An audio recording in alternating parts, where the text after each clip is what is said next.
Hi friends, MTS এর নতুন নিয়োগ শুরু হলো 2025-এ। তো ফার্স্টে দেখো তোমাদের আমি অফিসিয়াল নোটিশটা দেখিয়ে দিচ্ছি। তো এই হচ্ছে অফিসিয়াল নোটিশ। তো কি কি পোস্ট, কি কি বিষয় সবটাই ভিডিওতে বলবো। তাই ভিডিও স্কিপ না করে প্রথম থেকে শেষ পর্যন্ত মন দিয়ে দেখো। তো ফার্স্টে দেখো তোমাদের এস্টিমেটে মেনশন করা রয়েছে। তোমাদের এস্টিমেটটা ধরা হবে 1/7/2025 তারিখ অনুসারে। এখানে দেখো 3 ধরনের পোস্টে কিন্তু তোমাদের রিক্রুটমেন্টটা করা হচ্ছে। আচ্ছা, ফার্স্ট পোস্ট যেটা রয়েছে জুনিয়র ম্যানেজার পোস্টের ক্ষেত্রে তোমাদের 18 থেকে 30 এর মধ্যে বয়সের সময়সীমাটা হতে হবে। 2 নম্বর রয়েছে এক্সিকিউটিভ পোস্টের ক্ষেত্রে 18 থেকে 30 এর মধ্যে তোমাদের বয়সটা হতে হবে। 3 নম্বর রয়েছে এমটিএস পদে। এমটিএস পদের জন্য কিন্তু 18 থেকে 33 এর মধ্যে তোমাদের বয়সটা হতে হবে। যদি এই রকম বয়স তোমাদের হয়ে থাকে তাহলে কিন্তু তোমরা এই 3 ধরনের পোস্টের জন্য আবেদনটা করতে পারবে। এরপর কিন্তু বয়সের ছাড় রয়েছে, যারা এসটি এসসি তারা 5 বছর ছাড় পাবে, ওবিসিরা 3 বছরের ছাড় পাবে, পিডব্লিউডি যারা তারাও কিন্তু এখানে ছাড় পাবে। প্রত্যেকটি ক্যাটাগরি ওয়াইজ কিন্তু তোমরা এখানে সুন্দরভাবে ছাড় পাবে। দেখো সবটা কিন্তু ভালোভাবে মেনশন করা রয়েছে। আচ্ছা চলো এবার তোমাদের আমি বলে দিই কি কি পোস্ট, কি কি বিষয় রয়েছে সেই বিষয়টা। আচ্ছা তার আগে বলে দিই নোটিশটি কোথা থেকে প্রকাশিত হয়েছে। Dedicated freight corridor corporation of India limited তরফ থেকে নোটিশটি পাবলিশড হয়েছে এই government of India ministry of railway এন্টারপ্রাইজের তরফ থেকে। নিচের দিকে দেখো তোমাদের অ্যাডভার্টাইজ নাম্বার শো করছে। রিক্রুটমেন্ট নোটিশ অনুসারে বলা হয়েছে, দেখো এখানে ফার্স্টে তোমাদের বলে দিয়েছি, দেখো dedicated freight corridor corporation of India limited তরফ থেকে নোটিশটি পাবলিশড হয়েছে। বিভিন্ন পোস্ট ওয়াইজ কিন্তু তোমাদের এখানে রিক্রুটমেন্টটা করা হচ্ছে। তো কি কি পোস্ট, কি কি বিষয় সবটাই ভিডিওতে তোমাদের এখন বলে দিচ্ছি। তো এখানে দেখো ফার্স্ট যে পোস্ট রয়েছে সেটা মাল্টিটাস্কিং পোস্টে তোমাদের না হচ্ছে এমটিএস পোস্টে। এই পোস্টের ক্ষেত্রে টোটাল ভ্যাকান্সি রয়েছে 464টি। পে স্কেল রয়েছে দেখো 16,000 টাকা। 16,000 টাকা থেকে 35,000 টাকা পর্যন্ত তোমাদের স্যালারি লেভেলটা রয়েছে। এরপরে কিন্তু তোমরা এক্সট্রা আরো অনেক টাকা পাবে, প্রচুর কিন্তু অ্যালাউন্সমেন্ট রয়েছে। সেই সমস্তটা মিলাই কিন্তু প্রথমেই তোমরা 26,000 টাকার মতো স্যালারিটা পেয়ে যাবে। আচ্ছা এখানে দেখো প্রত্যেকটি ক্যাটাগরি ওয়াইজ তোমাদের কিন্তু ভ্যাকান্সিটা মেনশন করা রয়েছে। জেনারেলদের জন্য 194টি, এসসি 70টি, এসটি 32টি, ওবিসির ক্ষেত্রে 122টি, ইডব্লিউএস এর ক্ষেত্রে 46টি। তো প্রত্যেকটি ক্যাটাগরি ওয়াইজ ভাগ ভাগ করা রয়েছে। নিচের দিকে দেখো পিডব্লিউডি এর ক্ষেত্রে 33টি, ইএক্স সার্ভিসম্যানের ক্ষেত্রে 113টি।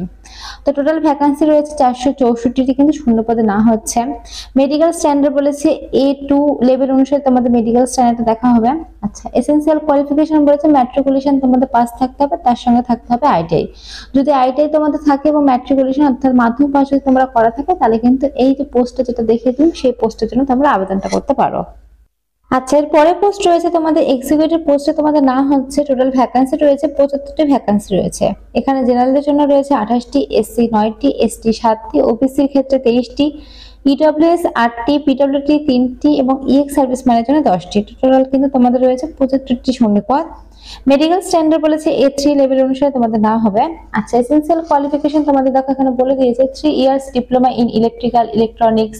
এই সমস্ত বিষয়ের উপর যদি তোমাদের ডিপ্লোমা কোর্স করা থাকে তাহলে কিন্তু এখানে তোমরা আবেদনটা করতে পারবে। 60% নাম্বার নিয়ে যদি তোমাদের ডিপ্লোমা কোর্সটা করা থাকে তাহলে কিন্তু অবশ্যই তোমরা এই পোস্টের জন্য আবেদনটা করতে পারবে। আচ্ছা এর পরের যে পোস্টটা চলো দেখে দিই। আচ্ছা এটাও তোমাদের এক্সিকিউটিভ ইলেকট্রিক্যাল পোস্টে তোমাদের না হবে। টোটাল ভ্যাকান্সি রয়েছে 64টি। দেখো বিভিন্ন ক্যাটাগরি ওয়াইজ ভ্যাকান্সিটা মেনশন করা রয়েছে। জেনারেলদের জন্য 28টি, এসসি 11টি, এসটি 5টি, ওবিসি 14টি, ইডব্লিউএস 6টি, পিডব্লিউডি 3টি, এক্স সার্ভিসম্যান 9টি। টোটাল কিন্তু তোমাদের দেখো 64টি শূন্য পদে না হচ্ছে। আচ্ছা এখানে বলে দিয়েছি দেখো নিচের দিকে মেডিকেল স্ট্যান্ডার্ড A3 লেভেল অনুসারে তোমাদের না হবে। আচ্ছা এসেনশিয়াল কোয়ালিফিকেশন কি বলেছে দেখো 3 ইয়ার্স এর ডিপ্লোমা ইন ইলেকট্রিক্যাল ইলেকট্রনিক্স। এই সমস্ত বিষয়ের উপর যদি তোমাদের ডিপ্লোমা কোর্সটা করা থাকে তাহলে কিন্তু অবশ্যই তোমরা আবেদনটা করতে পারো। আচ্ছা এর পরের পোস্টে তোমাদের যেটা রয়েছে চলো সেটা তোমাদের দেখিয়ে দিই। এক্সিকিউটিভ সিভিল পোস্টে তোমাদের না হচ্ছে। টোটাল ভ্যাকান্সি রয়েছে 36। বিভিন্ন ক্যাটাগরি ওয়াইজ তোমাদের দেখো ভ্যাকান্সিটা মেনশন করা রয়েছে। জেনারেলদের জন্য 16টি, এসসি 5টি, এসটি 3টি, ওবিসি 9টি, ইডব্লিউএস 3টি, পিডব্লিউডি 2টি, ইএক্স সার্ভিসম্যান 5টি। টোটাল কিন্তু তোমাদের 36টি শূন্য পদে না হচ্ছে। দেখো পে স্কেলটার উপরে তোমাদের মেনশন করা রয়েছে 30,000 টাকা থেকে কিন্তু 1,20,000 টাকা পর্যন্ত তোমাদের স্যালারি লেভেলটা রয়েছে। তবে এরপর কিন্তু বিভিন্ন অ্যালাউন্সমেন্ট রয়েছে। তো সেই হিসেবে কিন্তু তোমরা প্রথমে ভালো রকম বেতন পাবে, মানে যেটা মেনশন করা রয়েছে তার থেকে কিন্তু বেশি পরিমাণ তোমরা স্যালারিটা পেয়ে যাবে। মেডিকেল স্ট্যান্ডার্ড A3 অনুসারে তোমাদের না হবে। এসেনশিয়াল কোয়ালিফিকেশন তোমাদের বলেছে দেখো 3 years diploma in civil engineering এ থাকতে হবে, তাহলে কিন্তু তোমরা এখানে আবেদনটা করতে পারবে। আচ্ছা প্রত্যেকটি পোস্টের পাশে দেখো তোমাদের পোস্ট কোডটা কিন্তু পাশে মেনশন করা রয়েছে, মাঝখানে দেখো। তো সেই হিসেবে কিন্তু ফর্ম ফিল আপ করবে।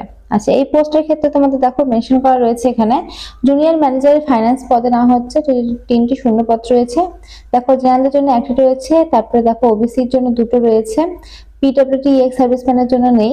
আচ্ছা, এখানে মেডিকেল স্ট্যান্ডার্ড দেখো তোমাদের বলেছে C1 লেভেল অনুসারে তোমাদের না হবে। আচ্ছা, এখানে দেখো বলে দিয়েছে তোমাদের পোস্ট কোডটা 11। আচ্ছা, এসেনশিয়াল কোয়ালিফিকেশন তোমাদের দেখো বলেছে CA CMA এই সমস্ত ডিগ্রি কোর্স তোমাদের কমপ্লিট থাকে, তাহলে কিন্তু অবশ্যই তোমরা আবেদনটা করতে পারো। স্যালারি লেভেল বলেছে 50,000 টাকা থেকে 1,60,000 টাকা পর্যন্ত কিন্তু তোমাদের বেতন রয়েছে। তো যেটা আমি ফার্স্টে বললাম, তোমাদের এখানে যা মেনশন করা রয়েছে তার থেকে কিন্তু বেশি তোমরা টাকা পাবে প্রথমে। আচ্ছা, পোস্ট কোড গুলো দেখো তোমাদের কিন্তু মাঝখানে মেনশন করা রয়েছে। আচ্ছা, এখানে দেখো বিভিন্ন অ্যালাউন্সমেন্টের ব্যাপারটা যেটা বললাম সেটা কিন্তু মেনশন করা রয়েছে। দেখো DAHR এর প্রচুর কিন্তু অ্যালাউন্সমেন্ট তোমরা পেয়ে যাবে। আচ্ছা, এবার তোমাদের আমি বলে দিই সিলেকশন প্রসেসটা। তো দেখো বিভিন্ন পোস্ট ওয়াইজ তোমাদের সিলেকশন প্রসেসটা মেনশন করা রয়েছে। তো জুনিয়র ম্যানেজার ফাইন্যান্সের ক্ষেত্রে CBT1 CBT2 হবে, ডকুমেন্টস ভেরিফিকেশন মেডিকেল টেস্ট হবে। 2 নম্বর রয়েছে এক্সিকিউটিভ সিভিল পোস্টের ক্ষেত্রে CBT1 CBT2 হবে, ডকুমেন্টস ভেরিফিকেশন মেডিকেল টেস্ট হবে। 3 নম্বর রয়েছে এক্সিকিউটিভ ইলেকট্রিক্যালের ক্ষেত্রে CBT1 CBT2 হবে, ডকুমেন্টস ভেরিফিকেশন মেডিকেল টেস্ট হবে। 4 নম্বর পোস্ট রয়েছে এক্সিকিউটিভ ক্ষেত্রে তোমাদের CBT1 CBT2 হবে, ডকুমেন্টস ভেরিফিকেশন মেডিকেল টেস্ট হবে। লাস্ট পোস্ট মাল্টিটাস্কিং যে পোস্টটা, সেটা পোস্টের ক্ষেত্রে তোমাদের দেখো CBT1 CBT2 হবে, তোমাদের যে দেখো ফিজিক্যাল এফিসিয়েন্সি টেস্ট সেটা হবে, ডকুমেন্ট ভেরিফিকেশন হবে, মেডিকেল টেস্ট হবে। তো তোমাদের লাস্ট পোস্টের ক্ষেত্রে কিন্তু সব পরীক্ষাগুলোই হবে, শুধু প্রথম 4টি পোস্টের ক্ষেত্রে কিন্তু তোমাদের দেখো শুধু ফিজিক্যাল এফিসিয়েন্সি টেস্টটা কিন্তু নেই। তো তোমরা এখানে সিলেকশন প্রসেসটা তো আমি বলে দিলাম, এরপর ডিটেলস আরো ভালোভাবে বলে দিচ্ছি, দেখিয়েও দিচ্ছি। তোমরা নিজেরাও কিন্তু একবার ভালোভাবে নোটিশটি পড়ে নিয়ে ফর্ম ফিল আপ করবে। তো দেখো এখানে স্কিম অফ এক্সামিনেশন মেনশন করা রয়েছে। তো তোমাদের CBT1 CBT2 পরীক্ষা হবে, তোমরা যদি সেখানে পাস করো তারপরে কিন্তু তোমরা যে পরের ধাপটা, সেই পরের ধাপে কিন্তু তোমরা পৌঁছে যেতে পারবে। এখানে দেখো সুন্দরভাবে মেনশন করা রয়েছে। আগে নেগেটিভ মার্কিং রয়েছে 1/4, অর্থাৎ তোমরা ভুল করলে কিন্তু তোমাদের নাম্বারটা কাটা যাবে। এখানে কিন্তু সুন্দরভাবে মেনশন করা রয়েছে পরপর, তো তোমরা এগুলো দেখে নেবে। আচ্ছা, তো এখানে দেখো তোমাদের টপিক গুলো বলে দিয়েছে যে সমস্ত বিষয় থেকে তোমাদের কোশ্চেনটা আসবে। ম্যাথামেটিক্স নিউমেরিক্যাল অ্যাবিলিটি থেকে তোমাদের কোশ্চেন আসবে 30টি, জেনারেল অ্যাওয়ারনেস থেকে 15টি কোশ্চেন আসবে, জেনারেল সায়েন্স থেকে 15টি কোশ্চেন আসবে, লজিক রিজনিং থেকে 10টি কোশ্চেন আসবে। তো টোটাল কিন্তু তোমাদের দেখো 100টি কিন্তু কোশ্চেন তোমাদের হবে। আর সাবজেক্ট গুলো দেখো, অর্থাৎ যেই টপিকের উপর থেকে তোমাদের আসবে সেই টপিকটা মেনশন করা রয়েছে। আর এখানে কিন্তু দেখো বলে দিয়েছে নিজে দিকে অবজেক্টিভ টাইপ কিন্তু তোমাদের কোশ্চেন হবে।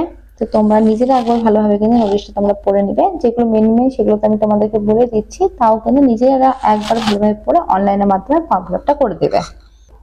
আচ্ছা, এখানে দেখো ফিজিক্যাল এফিসিয়েন্সি টেস্টে মেনশন করা রয়েছে। তো মেলদের ক্ষেত্রে দেখো বলে দিয়েছে 35 কেজি ওয়েট নিয়ে কিন্তু তোমাদের দেখো 100 মিটার যেতে হবে 2 মিনিটে। আর ফিমেলদের ক্ষেত্রে কিন্তু 20 কেজি ওয়েট নিয়ে তোমাদের 100 মিটার যেতে হবে তোমাদের দেখো 2 মিনিটে।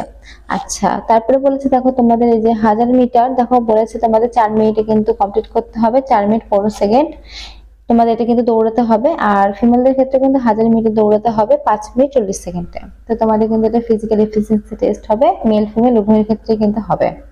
তো টোটালি কিন্তু পোস্ট ওয়াইজ তোমাদের ধরে ধরে আমি বলে দিলাম, এই বাদেও কিন্তু এক্সট্রা ভাবে দেখিয়ে দিচ্ছি। তোমাদের কনফিউশন থাকলে কিন্তু নিজেরা একবার ভালোভাবে পড়ে নিতে পারো। আচ্ছা, এবার বলে দিই তোমাদের এক্সাম সেন্টারটা কোথায় পড়বে। তো ওয়েস্ট বেঙ্গলের ক্ষেত্রে কিন্তু কলকাতায় তোমাদের এক্সাম সেন্টারটা পড়বে। যারা ওয়েস্ট বেঙ্গল থেকে আবেদনটা করবে, এখানে কিন্তু সুন্দরভাবে তোমাদের মেনশনটা করা রয়েছে, দেখতে পাচ্ছ।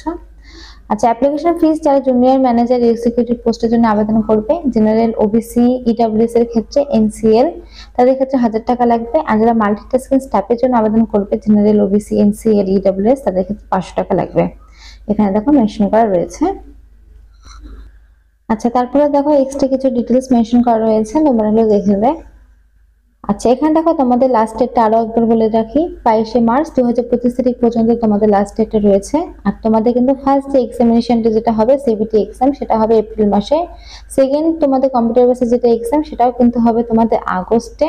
আচ্ছা, ফিজিক্যাল এফিসিয়েন্সি টেস্টটা সেটা কিন্তু অক্টোবর নভেম্বর দিকে হবে। আর অ্যাপ্লাই লিঙ্কটা দেখো মেনশন করা রয়েছে। তো এই লিঙ্কের মাধ্যমে তোমাদের অ্যাপ্লাইটা করতে হবে, অথবা আমি ডেসক্রিপশনে লিঙ্ক দিয়ে দেবো, সেখান থেকে নিয়েও কিন্তু অ্যাপ্লাইটা তোমরা করে নিতে পারো।